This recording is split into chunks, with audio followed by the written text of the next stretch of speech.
I'm at the altar in the wedding dress I designed, staring back at 200 faces, half pity, half shock. My fiancée, Arya, didn't walk down the aisle to me. She walked away, telling everyone she can't go through with it. The flowers I arranged are drooping under the church lights, and my parents flew in from the Philippines to witness this humiliation. My heart is pounding so hard I can barely breathe. 3 years of planning, my entire reputation as a wedding florist on the line, and I'm about to become the woman who got abandoned at her own altar. The whispers are starting, phones are coming out, and I want to disappear into the floor. Then Evelyn Sterling steps forward, Arya's older sister, the Ice Queen lawyer, who barely acknowledges my existence, is walking toward me in her perfectly tailored navy suit. She stops right in front of me, looks me dead in the eyes, and says the words that change everything. "I'll marry you." The church goes silent. Evelyn's always been cold, calculating, untouchable. She's never shown interest in anyone, let alone me.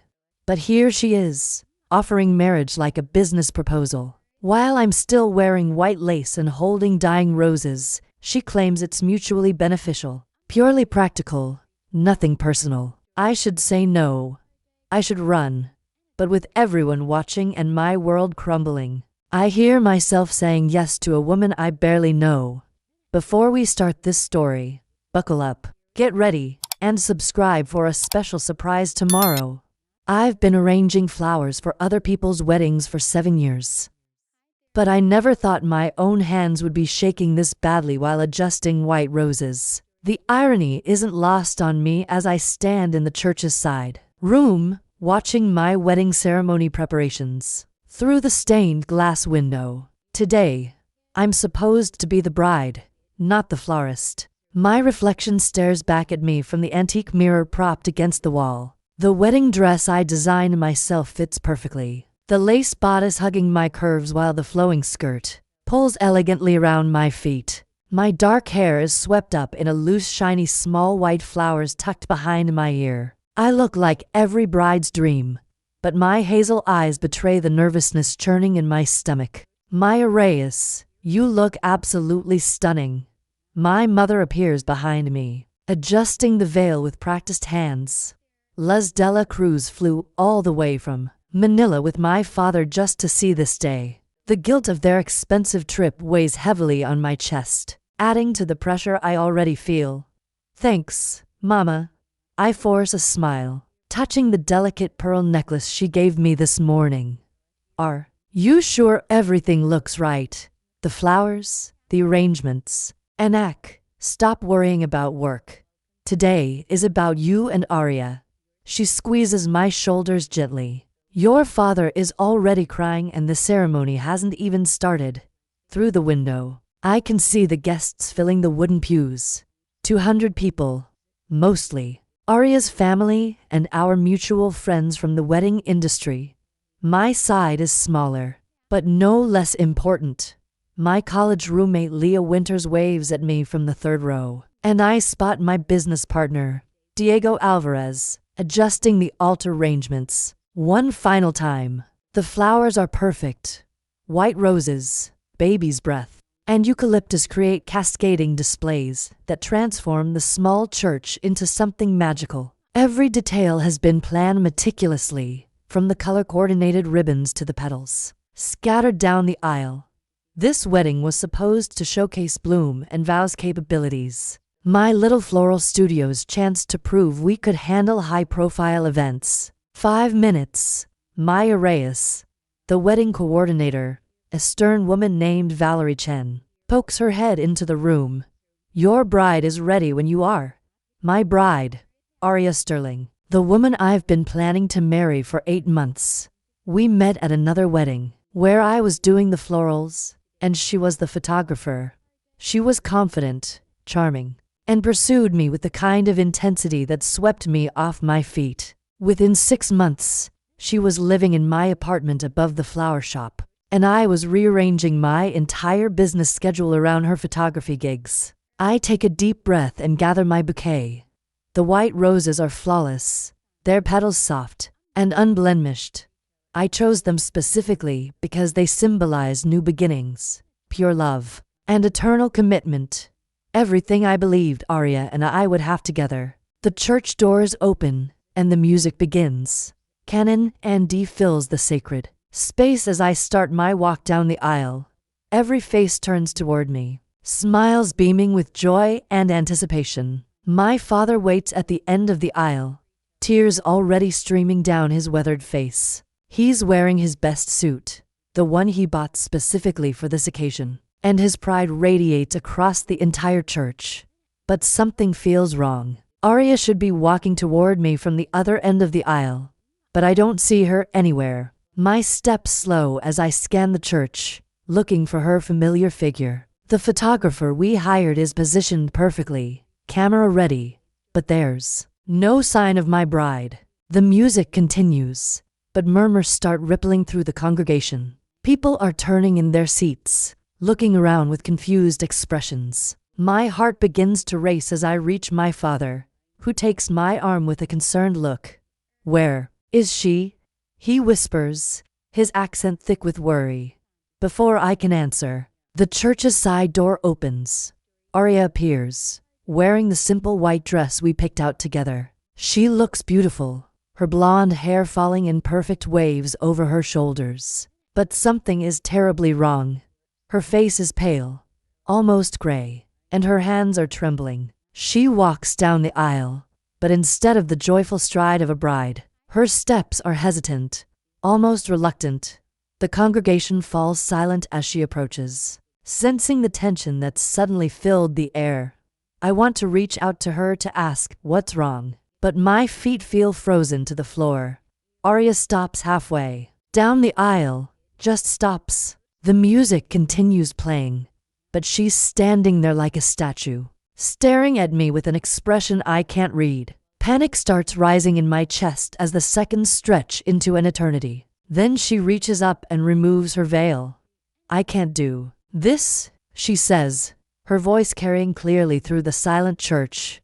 "I'm sorry, my Reyes. I can't marry you." The words hit me like a physical blow. 200 pairs of eyes turned to stare at me, their expressions shifting from joy to shock to pity in the span of seconds. My bouquet slips from my suddenly numb fingers, the white roses scattering across the church floor. "Arya, what are you talking about?" My voice sounds strange, distant, like it's coming from someone else. "What do you mean you can't?" "I've been having doubts for weeks," she continues, her voice gaining strength as she speaks. "I thought I could push through them. But standing here looking at you, I know I can't go through with this. I'm not ready for marriage. I don't think I ever will be." The church erupts in whispers and gasps. Someone's phone camera flashes, and I realize this humiliation is probably already being recorded and shared. My business, my reputation, everything I've worked for is crumbling in real time. "But we planned everything," I whisper, my voice breaking. "Your family is here. My parents flew from the Philippines. The reception, the honeymoon, we have reservations. I know, and I'm sorry. I'm so sorry." Arya's eyes fill with tears, but she doesn't move toward me. I can't fake being happy about this anymore. It wouldn't be fair to either of us. My father's grip tightens on my arm, and I can feel him trembling with either rage or shock. My mother has covered her mouth with her hands, her own tears starting to fall. This was supposed to be the happiest day of my life, and instead, it's becoming my worst nightmare. The whispers grow louder. I can hear fragments of conversations, people trying to process what they're witnessing. Some are already standing up, unsure whether to leave or stay. The photographer is still taking pictures, documenting every moment of my humiliation for posterity. "Arya, please." I try one more time, taking a step toward her. "We can talk about this. We can work through whatever doubts you're having. We love each other." "No." She shakes her head firmly. "I care about you, Maya Reyes, but I don't love you the way you deserve to be loved. I should have realized it sooner." But I was caught up in the idea of the wedding, the planning, the excitement. I lost sight of what marriage actually means. That's when I noticed Evelyn Sterling in the front pew, Aria's older sister, sitting perfectly upright in a navy blue tailored suit that probably costs more than my monthly rent. Her platinum blonde hair is pulled back in a flawless chignon, and her face shows no emotion whatsoever. She's watching the scene unfold like she's observing a business meeting gone wrong. Evelyn has always been an enigma to me. In the 2 years I dated Aria, I could tally on one hand the times I'd actually spoken with her sister. She's a corporate attorney, accomplished and formidable, with a reputation for being utterly ruthless at the bargaining table. Aria always claimed Evelyn was too frigid, too consumed by work to ever commit to anyone. Yet now, as I stand here drowning in humiliation, Evelyn rises from her chair. The motion is so smooth and deliberate that it pulls every gaze away from Aria's ongoing monologue about growth and self-discovery. Evelyn strides toward the altar with the poise of someone who commands any room she enters. Heads tilt, shoulders square, and a hush ripples outward like a tide. Her heels strike the wooden floor in a steady cadence that somehow slices through the chaos in my head. Each click lands like a metronome, anchoring me to the floorboards. She halts directly before me, pale blue eyes locking onto mine with a focus that steals my breath.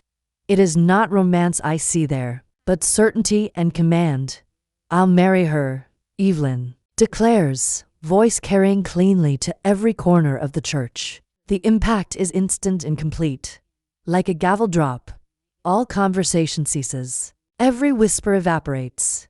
Even Aria stops mid-sentence, her mouth falling open in shock. The hush that follows is so absolute I can hear my heartbeat pounding in my ears. "Evelyn, what are you doing?" Aria finally manages, her tone pitched high with disbelief. "I'm offering a pragmatic remedy to an unfortunate situation," Evelyn replies, never breaking eye contact with me. "Maya Reyes has designed a beautiful ceremony. Your relatives have flown in from across the country. Deposits are paid and a reception is ready. Letting all of that collapse over cold feet would be wasteful." I stare at her, trying to absorb her meaning.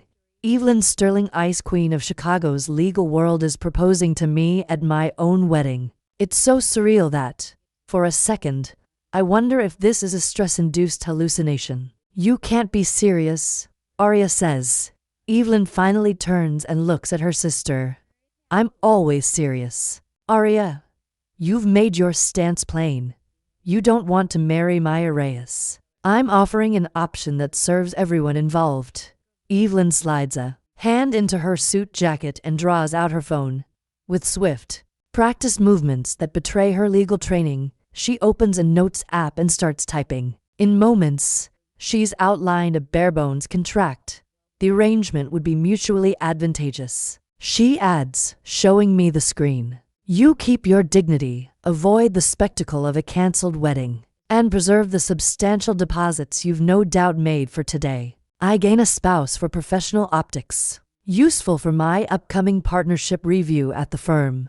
We'll set clear boundaries and expectations from the start." My thoughts reel as I scan the hastily drafted points glowing on her screen. She's treating marriage like a corporate merger, complete with terms and conditions.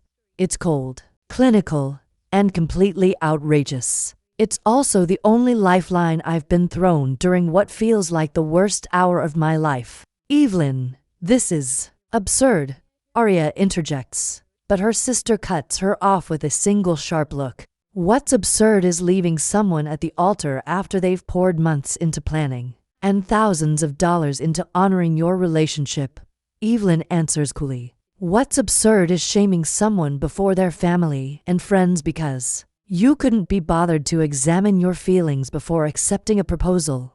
The rebuke lands. Aria's cheeks flare red. Evelyn faces me again, her expression softening by a degree. "Obviously, this would be a practical arrangement rather than a romantic one," she explains. "We'd maintain separate quarters in my condominium, respect each other's privacy and professional commitments, and present a united front at social and business functions. The marriage would fulfill its purpose for us both without unnecessary emotional entanglements. I glance around the church at faces fixed on us in stunned fascination. My parents look bewildered and worried. Diego Alvarez has stopped pretending to fuss with the flowers and is blatantly staring. The photographer is having the time of his life, capturing every beat of this unprecedented spectacle. I realize this is sudden. Evelyn continues, her voice gentler now. But I've always respected you, my Reyes. You're intelligent, creative, and you've built a thriving business from nothing. A partnership between us would rest on mutual respect and aligned objectives, rather than the emotional volatility that apparently defines some relationships. The jab at Aria is understated but unmistakable. I catch myself almost smiling despite the madness of it all. Evelyn Sterling just stood up for me more fiercely than my own fiancé ever has. You don't even know me, I whisper, finally finding air. I know enough, she returns. I know you're dependable, hardworking, and loyal to a fault. I know you treat people with kindness even when it's undeserved. I know you've created something beautiful here today, and letting it be squandered would be a shame. She gestures around the sanctuary, taking in the florals, the measured lighting, the meticulously planned details that represent months of my life in her practical way. She's acknowledging the artistry and effort I put into this day, even if the original purpose has been destroyed. Evelyn. Aria tries again, but Evelyn holds up a hand to stop her. You've made your choice, Aria. Now, let Maya Reyes make hers. Evelyn extends her hand toward me, palm up, waiting. It's not a romantic gesture, but there's something oddly comforting about the steadiness of it. Here's a woman who doesn't make promises lightly, who approaches major decisions with careful consideration, and who apparently thinks I'm worth rescuing from this disaster. I look at her hand, then at her face. Behind the cool professionalism, I catch a glimpse of something warmer, something that makes me think there might be more to Evelyn Sterling than her Ice Queen reputation suggests. The church waits in breathless silence as I make the most impulsive decision of my life. I take her hand. The rest of the wedding ceremony passes in a blur of surreal moments that feel more like a fever dream than reality. Father Adrian Cole, clearly flustered but trying to maintain his composure, performs the abbreviated ceremony with Evelyn and me standing where Aria and I should have been. Evelyn's responses are crisp and professional, like she's negotiating a contract rather than exchanging vows. When it comes time for the kiss, she gives me a brief, polite peck on the lips that feels more like a handshake than anything romantic. The reception is even more awkward. Guests mill around the beautifully decorated venue, whispering among themselves and shooting curious glances at the head table, where Evelyn and I sit like business partners at a conference dinner. She handles the social aspects with the same efficiency she brings to everything else, graciously accepting congratulations and deflecting uncomfortable questions with smooth professionalism. This is quite unconventional. My Aunt Lisa whispers to my mother in Tagalog, thinking I can't hear her. What kind of marriage is this? My mother just shakes her head, looking as bewildered as I feel. My father keeps staring at Evelyn like he's trying to solve a complicated puzzle. I can't blame him. 6 hours ago, I was marrying his future daughter-in-law, Aria. Now I'm legally bound to a woman I've barely spoken to in 2 years. Evelyn leans over during the cake cutting, her voice low enough that only I can hear. We should discuss living arrangements and ground rules as soon as possible. I'll have my assistant prepare the necessary paperwork tomorrow.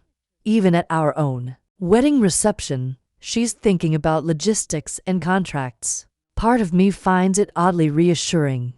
At least one of us knows what we're doing. The photographer, bless his professional heart, continues documenting everything as if this is the most normal wedding he's ever shot. He captures Evelyn and me cutting the 3-tier cake I designed with white sugar flowers, our hands barely touching as we guide the knife together. We feed each other small bites with the mechanical precision of people performing a required task, rather than sharing an intimate moment.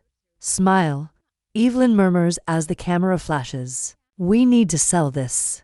I force a bright expression, wondering if anyone actually believes we're a happy couple. Evelyn's smile looks more natural than mine, probably because she's had years of practice maintaining pleasant facades in corporate settings. Arya disappeared shortly after the ceremony, which is probably for the best. The last thing this situation needs is more drama. Her parents approached us during cocktail hour with strained smiles and awkward congratulations, clearly unsure how to handle their younger daughter abandoning her bride for their older daughter to swoop in as a replacement. Evelyn has always been the responsible one, Mrs. Sterling tells me, patting my arm with false warmth. I'm sure you two will be very practical together. Practical? That seems to be everyone's favorite word to describe this arrangement.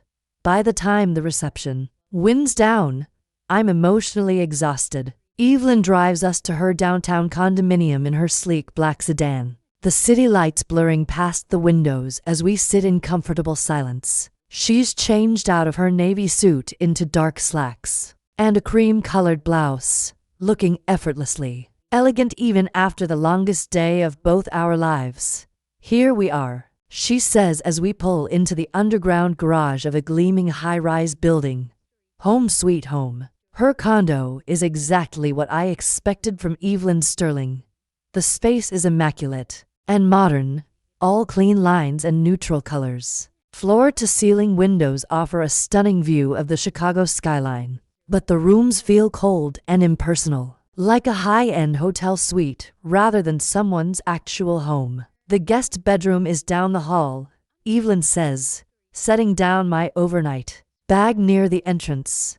I've cleared out half the closet for your things. The bathroom has fresh towels, and there's a spare key on the kitchen counter. She's treating this like I'm a new roommate rather than her wife, which I suppose is exactly what I am.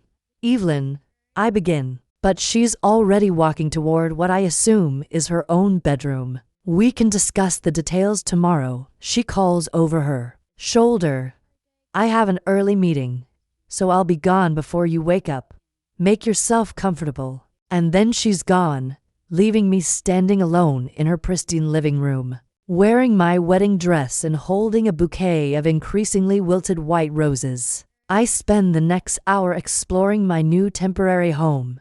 The guest bedroom is spacious and tastefully decorated in shades of gray and white with a queen-sized bed that looks like it's never been slept in. The adjoining bathroom is stocked with expensive toiletries and fluffy white towels that probably cost more than my monthly grocery budget. Everything is perfect and sterile, completely lacking in personality or warmth. There are no family photos, no books left casually on tables, no hint of hobbies or interests. It's like Evelyn has surgically removed any trace of herself from the common areas, leaving behind only the essential furniture needed for basic human habitation. I change out of my wedding dress and hang it carefully in the closet, wondering if I'll ever wear it again, or if it will just hang there as a reminder of the strangest day of my life. The silk and lace that felt so perfect this morning now seems like a costume from a play I'm no longer performing in. Sleep doesn't come easily. I lie awake staring at the ceiling, replaying the day's events and trying to process what I've got myself into. Evelyn Sterling is my wife. We're married. The thought feels surreal, like something that happened to someone else rather than a decision I made with my own free will. The next morning, I wake up to the sound of Evelyn's alarm going off down the hall at exactly 6 o'clock. She moves through her morning routine with military precision. I hear the shower running, the coffee maker brewing, and the soft click of her heels on the hardwood floor. By 6:45, the front door closes behind her, and I'm alone in the silent apartment. I find a note on the kitchen counter written in Evelyn's precise handwriting. Coffee is programmed to brew at 7 a.m. Help yourself to anything in the kitchen. We'll discuss arrangements when I return this evening. Even her notes are professionally efficient. No. Good morning or hope you slept well. Just the essential information delivered with business-like clarity. The coffee is excellent. Some expensive blend that tastes like it costs more per pound than I usually spend on groceries in a week.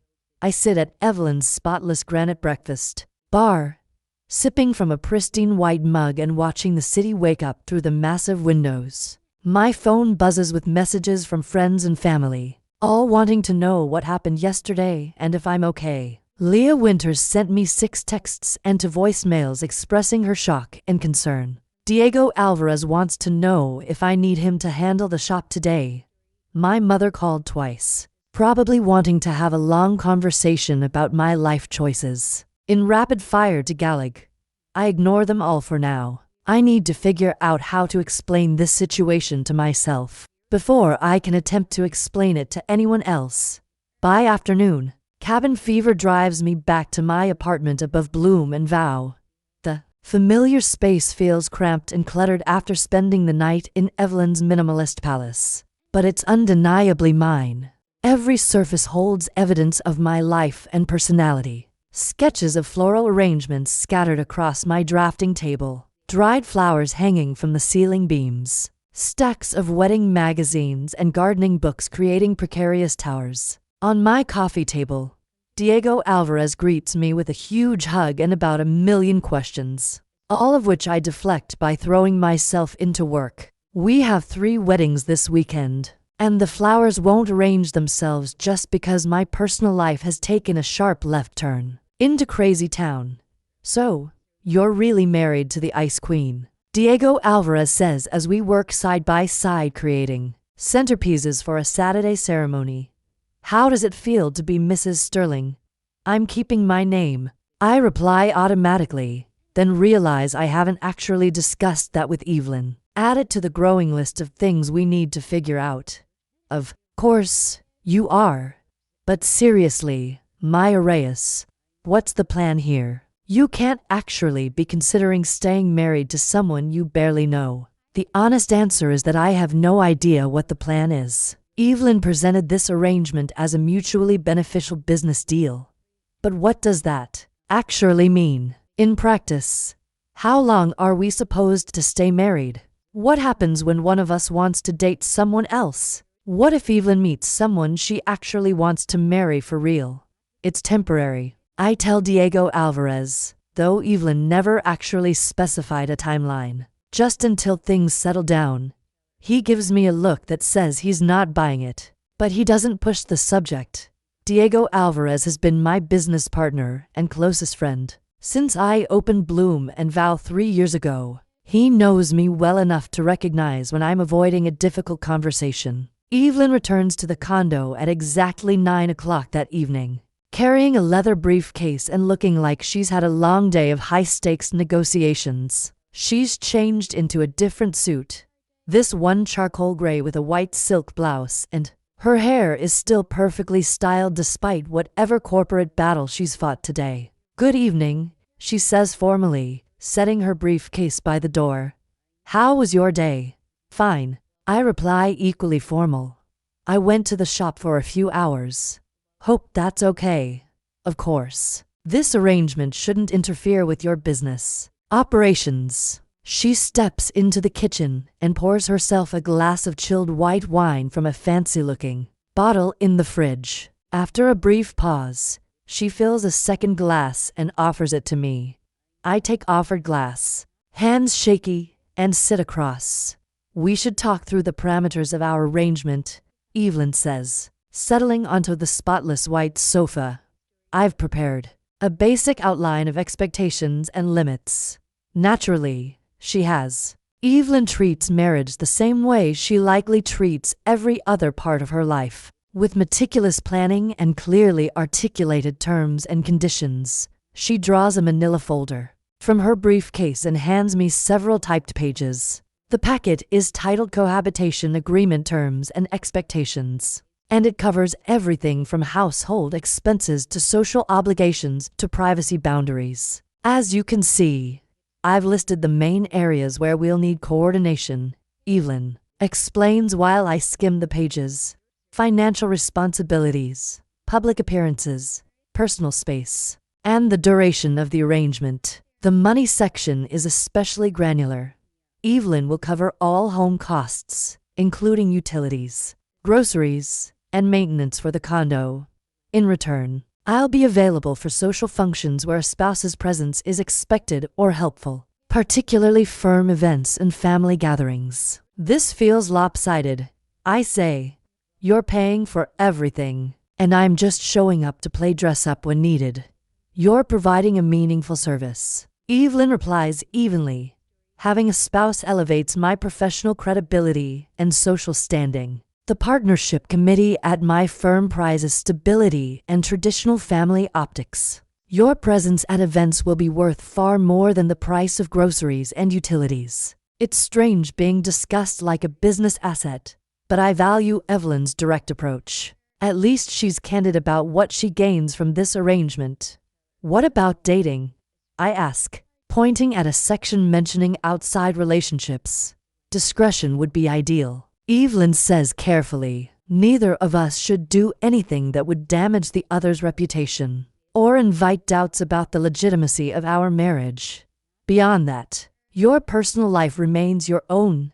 The conversation goes on for over an hour, covering everything, from household chores to emergency contacts to what happens if one of us wants to end the agreement. Evelyn has considered every scenario and contingency, building a framework that protects both of us while minimizing potential friction. One more thing, Evelyn adds as we finish reviewing the packet. I've set an automatic coffee brew for 7 a.m. I noticed you're not a morning person. It's a small gesture, but it catches me off guard. Amid all her careful planning and boundary setting, Evelyn noticed something as small as my coffee preferences and adjusted her routine accordingly. Thank you, I say, sincerely. That's thoughtful. It's practical, Evelyn answers. But there's something almost shy in her expression. We'll both operate better with adequate caffeine. As the weeks pass, we settle into a surprisingly smooth routine. Evelyn leaves for work before I'm fully awake, and I return to the condo in the evenings to find dinner ingredients arranged on the counter, with suggestions for simple meals. She works late most nights, often not getting back until after I've gone to bed, but she always leaves notes, updating me on her schedule and any upcoming events where my presence will be needed. Our first public appearance as a married couple is a firm cocktail party at an upscale downtown hotel. Evelyn selects my outfit, a sleek black dress that's more elegant than anything in my usual closet, and coaches me on the names and positions of her colleagues. Remember, Martin Ellison is the managing partner. She reminds me as we walk into the hotel ballroom. His wife collects orchids, so if conversation stalls, mention that you work with flowers. Evelyn transforms in professional settings. The chilly reserve that seems so natural in private softens, replaced by gracious small talk and assured networking. She introduces me as her wife with open pride, her hand resting lightly at my lower back as we move through the crowd. You're a natural at this, I whispered during a brief lull between conversations. Years of practice. Evelyn says, corporate law is 50% legal expertise and 50% social theater. Watching her work the room, I start to grasp why Evelyn suggested this arrangement. She's brilliant and accomplished, but there's something slightly daunting about her competence that probably makes people keep their distance. Having a wife humanizes her, making her seem more approachable and relatable to colleagues who value traditional signals of stability. Evelyn never mentioned she was seeing anyone. Martin Ellison's wife, Elaine, confides to me over champagne. We were all beginning to think she was married to her work. It's wonderful that she found someone who understands her dedication to the firm. I smile and nod, playing the supportive spouse role that Evelyn needs me to fill. It's not entirely acting. Evelyn's dedication to her career is genuinely admirable, even if her work-life balance leaves something to be desired. The evening ends successfully with Evelyn's colleagues clearly impressed by her mysterious new wife and the stable relationship we appear to represent. In the car afterward, Evelyn seems more relaxed than I've ever seen her. Thank you, she says as we drive home through the quiet city streets. That went better than I expected. Did you think I'd embarrass you? I teased gently. No, Evelyn replies seriously. I thought I might embarrass myself. I'm not usually good at the social aspects of these events. It's the first hint of vulnerability Evelyn has shown since our arrangement began, and it makes me see her in a slightly different light. Behind all the confidence and careful planning, she's just as uncertain about some things as the rest of us. Back at the condo, Evelyn pours us each a glass of wine, and we settle onto the sofa to debrief the evening. For the first time since our wedding day, conversation flows naturally between us. Evelyn shares funny stories about her colleagues, and I tell her about some of the more unusual wedding requests I've handled at Bloom and Vow. A butterfly release ceremony sounds beautiful in theory. I explain. Butterflies don't always cooperate with romantic timing. Half of them just sat there refusing to fly, and the other half immediately headed for the appetizer table. Evelyn actually laughs, a genuine sound that transforms her entire face.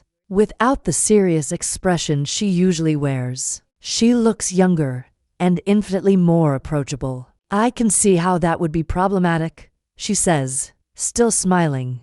Do you enjoy the work creating these perfect moments for other people?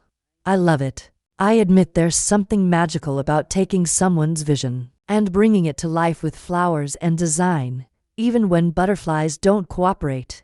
Evelyn nods thoughtfully. It must be satisfying to create something beautiful that makes people happy. What about you?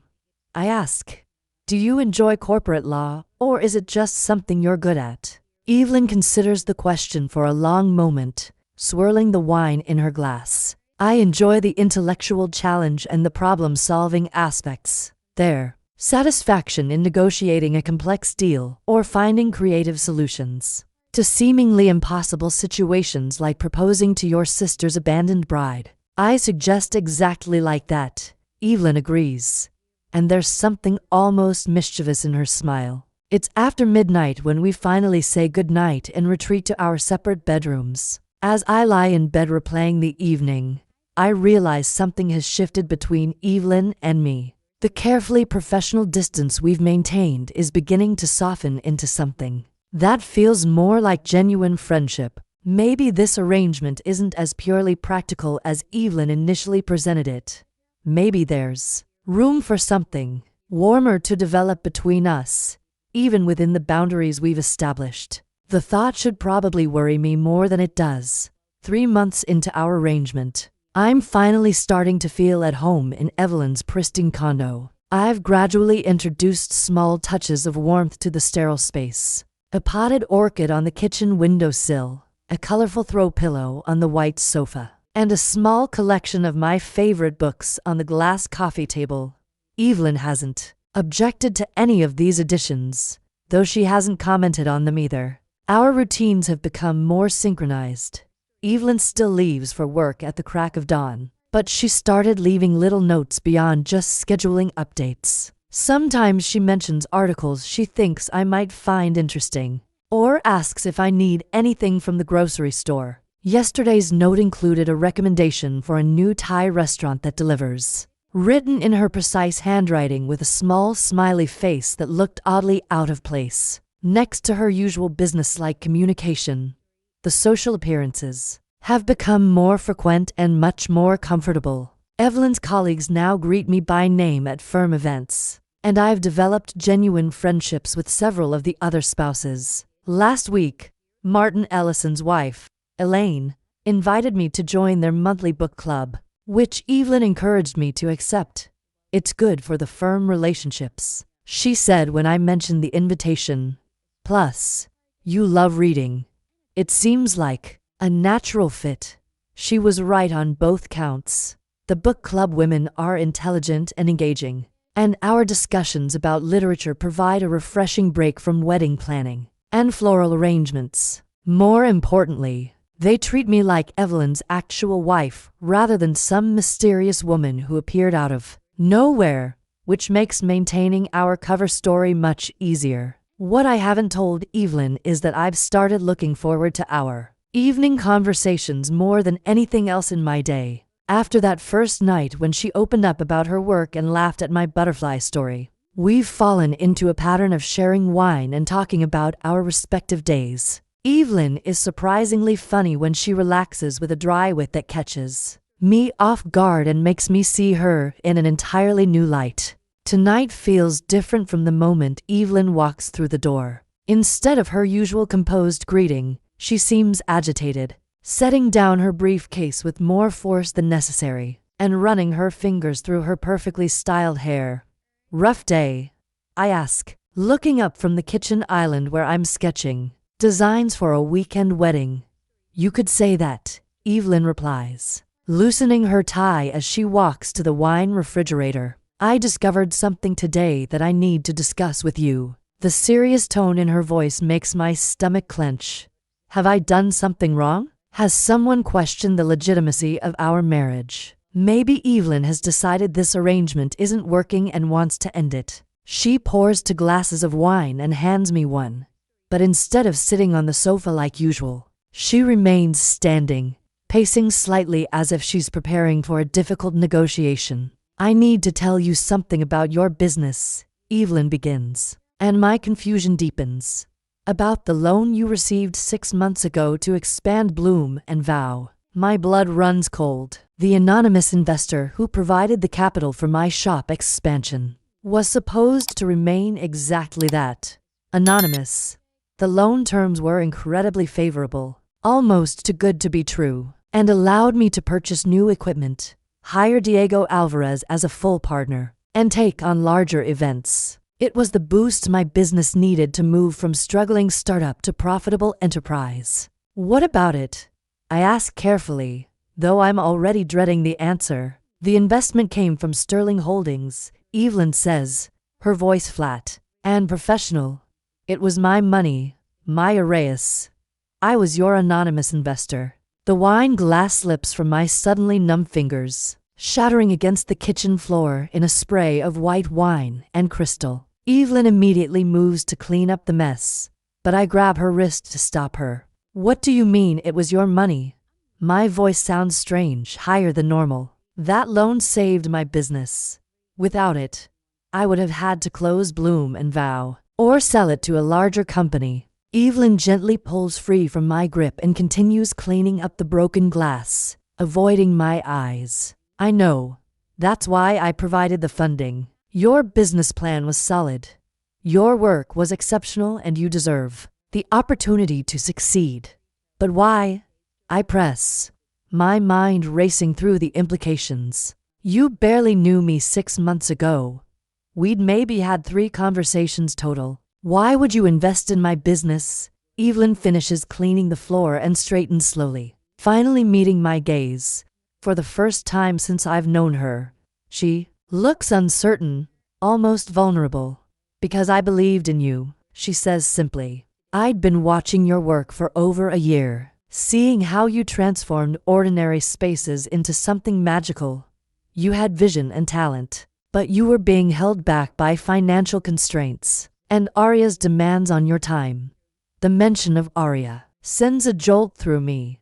What does Aria have to do with this? Evelyn's jaw tightens slightly. Aria never supported your business ambitions. She was always pushing you to take on less challenging projects, to play it safe, to prioritize her photography career over your own growth. I watched you diminish yourself to accommodate her insecurities, and it was frustrating, so you decided to what? Rescue me. Anger is building in my chest, hot and sharp. Was this all part of some elaborate plan?